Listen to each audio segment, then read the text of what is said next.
title that we have for our session here is John Flavel, the Life, John Flavel, Providence, and John Flavel, an evangelical minister.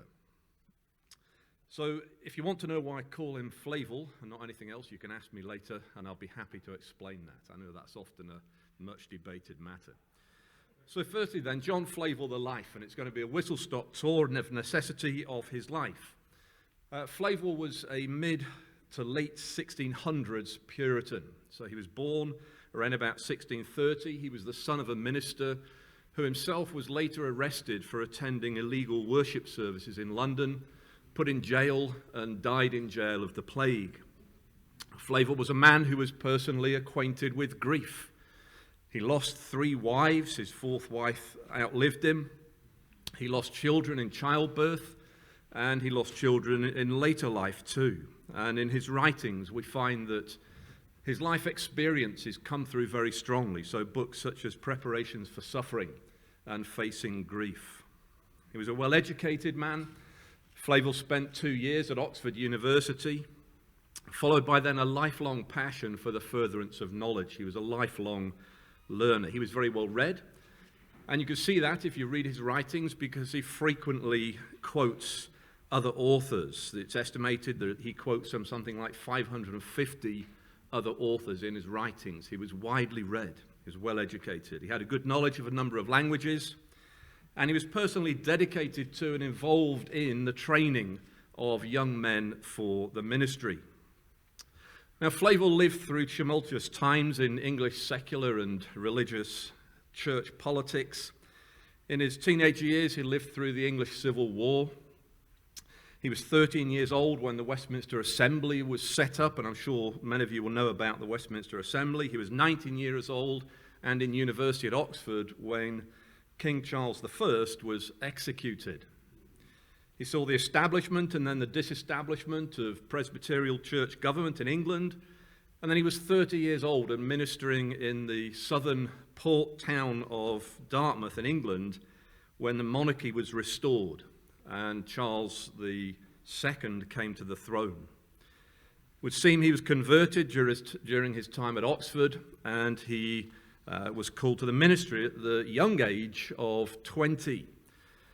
But Flavel was very strong in his views of the matter of the call to the ministry, and he writes this. He says, "The way to maintain that veneration and respect that is due to a minister in the consciences of their hearers is by the minister keeping close to their commission. Hence," he says, "also we infer how great an evil it is to intrude into the office of the ministry without a due call." And it was this sense of calling that sustained him during the period following the restoration of the monarchy. It was a period of persecution for so many of the Puritans of that time. Of course, one of the best-known events, certainly not the peak of the persecutions, but one of the best-known events being the Great Ejection of 1662. And this period of persecution lasted through to the Glorious Revolution, the coming of William and Mary in 1688, and then the Toleration Act giving religious freedom to nonconformists in 1689. And during this period, amongst other things, Flavel was ejected from his church. He was banned from holding meetings of more than 5 people. He was banned from going within 5 miles of his former church. He was placed under house arrest as well. But you find that throughout this whole period, he always sought to find ways to continue to minister to his people. And there were the ways that often involved much personal danger. Flavel was an ardent evangelist, and his evangelistic edge is very evident if you read his writings. Many of his writings, you can see the evangelistic edge that he has to what he's writing there. He was a man who had concern for souls, but he also believed passionately that Christians had a duty to strive for maturity in their faith and truth. And he writes this, he says, "The great doctrines of the Christian religion to make a most coherent, comely scheme, which everyone should labor to comprehend." But you see, comprehension for him was far more than head knowledge. He believed that believers needed greater heart knowledge. They needed greater communion with God, experiential communion with God. So his 2 concerns then were the building up of believers and the conversion of the lost. And his experiences in his life of persecution gave an urgency to these concerns. It was urgent that he should make the best use of any freedoms that were presented in the preaching of the gospel.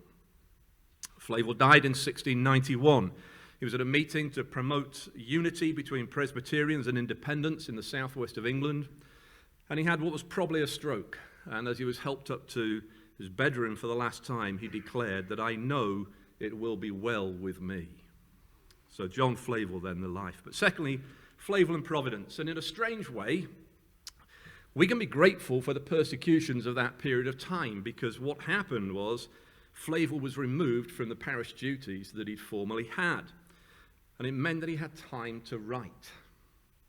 One of his best-known works that he produced in this period of time is The Mystery of Providence. It was published in 1678. Banadou, that is a little Puritan paperback. It's downstairs in the boat room. And if you haven't read it, I'd encourage you to do so. If you've never read anything else of Flavel, and if you never do read anything else of Flavel, well, read this, and it will encourage you. It's based on the verse in Psalm 57, "I cry out to God Most High, to God who fulfills his purpose for me." And it starts with an introduction where Flavel sets out for us the subject of providence and the importance of the subject. And he says in that introduction that it's not worth living in a world without God and providence. And he goes on to say that it's the duty of the saints, therefore, to reflect upon the performances of providence for them in all the states of their lives and through all the stages of their lives. The rest of the book is divided then into three sections. He looks at the evidences of providence to prove God's providence and providential workings. He looks at why and how we should meditate on the providence of God. And then the final section is his application of the doctrine of providence. And he presents such a remarkable view, I think, of the providence of God and the way that God works. I remember the first time I read the book, I thought I knew something about providence. And I realized this guy knew far more than I imagined was possible to know. It kind of blew me away. And his breadth of biblical understanding and the way that God works is quite remarkable. In his practical application of the doctrine of providence, he starts off with this statement. He says, "If, as we've seen, as we've proved, God performs all things for you, then God is to be owned by you in all that befalls you in this world, whether it's in way of success and comfort or in way of trouble and affliction." You need to think about that. It's a remarkable statement from a man who went through so much in his own life and knew so much trouble and affliction as well as success and comfort. But he gives other applications too. He says, "If God performs all things for you, see how obliged you are to perform all duties and services to God." He says, "Does God perform all things for his people? Do not distrust him then, when great and new difficulties arise." He gets very personal. He asks, "Does God perform all things for you?" Well, then he says, "Seek God for all by prayer and never undertake any design or plan without him."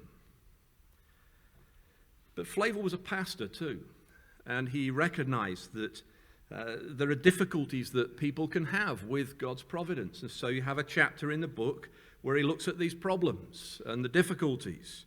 And he asks, for instance, how may a Christian discover the will of God and his own duty when under dark and doubtful providences? And he goes on to address that matter. Towards the end of the book, he encourages us to record God's providences in our lives. He was a man who apparently used to carry a notebook around with him and jot down evidences of God's providence. He would jot down things too that he was going to use in sermon illustrations. And the final 3 pages of the book are wonderful to read, and they're a tremendous encouragement to us to record our experiences. He writes this: "If Christians reading the scriptures would judiciously collect and record the providences that they meet with there, and add to those things that have fallen out in their own time and experience, oh, what a precious treasure these would make." He says, "For want of collecting and communicating such observations, not only ourselves, but the church of God is greatly impoverished."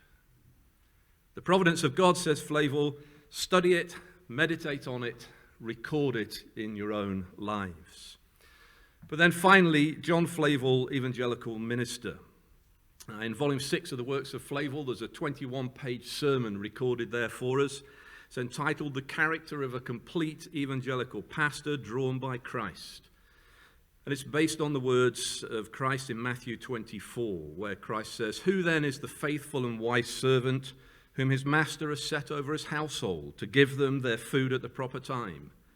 Blessed is that servant whom his master will find so doing when he comes. Truly, I say to you, he will set him over all his possessions." And Flavel takes that passage and unpacks it in the context of the minister. He never actually preached this sermon. It was a sermon he prepared for the assembly that he was at when he died. And so it was then prepared for publishing posthumously. It's a sermon that is aimed at pastors. And I would say that it's dynamite. It's dynamite. You read it and you'll start to understand what lay behind Flavel's ministry and what drove him. But read it and you'll be challenged in your own ministry too. So what does he say? Briefly, some highlights. He talks first of all about ministerial faithfulness.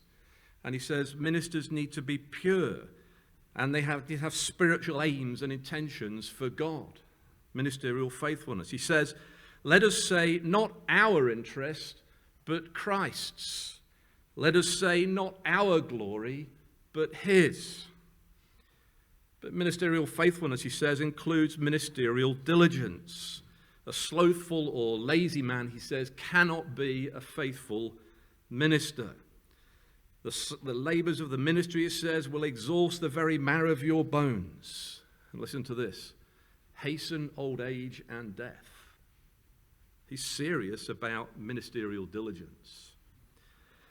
Ministerial faithfulness, he says, includes constancy and steadfastness. He goes on to talk about what he refers to as ministerial prudence. And he says, a crucified style best suits the preachers of a crucified Christ.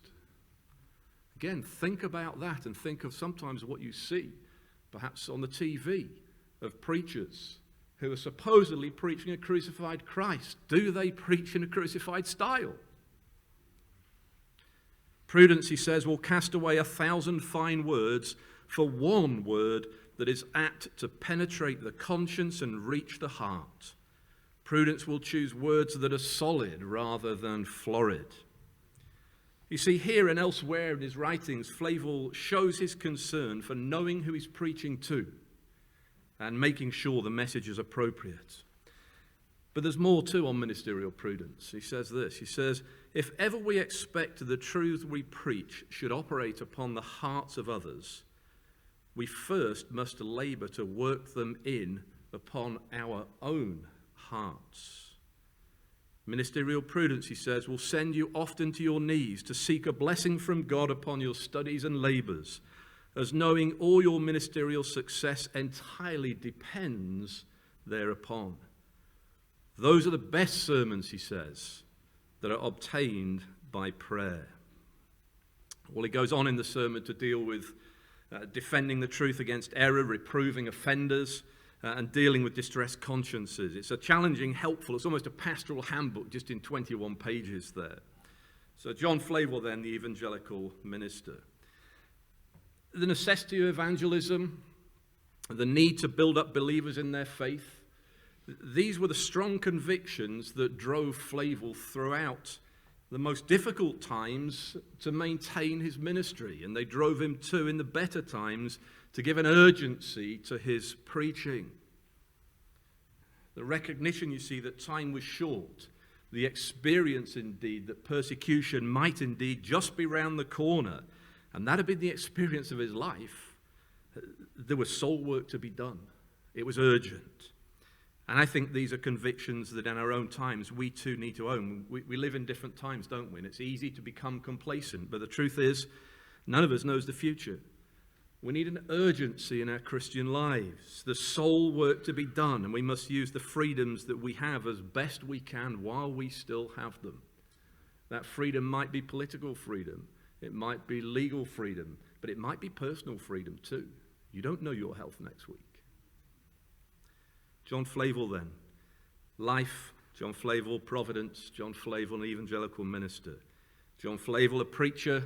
John Flavel, a pastor, a donator of a wonderful legacy of Christian writing. And John Flavel, a Christian example for us to follow today.